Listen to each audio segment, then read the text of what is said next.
So we're prepping the inlay and we're using a 56 and we're bending it back and forth and everything's working great. We're getting good draw. But when we try to move the burr to the distal wall, the handpiece keeps hitting the opposing arch and you can't get that distal draw. Do you know what I'm saying?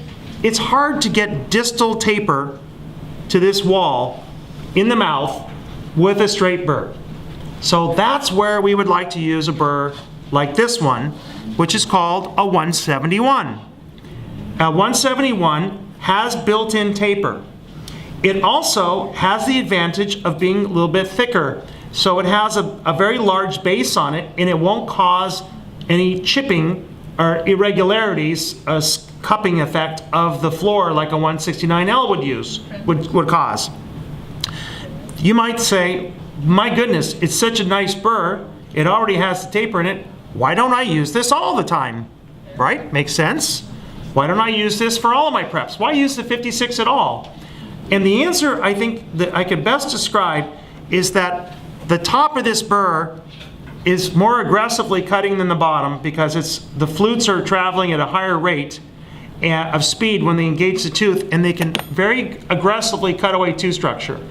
So it's a little bit too aggressive for routine use at that location.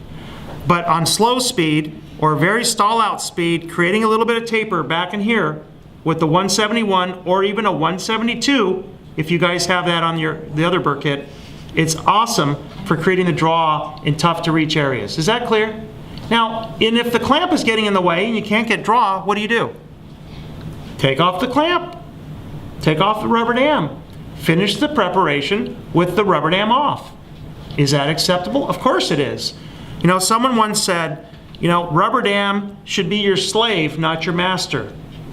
And so rubber dam is there to help you, not to hurt you. And if it's getting in the way, it's time to remove it and move on.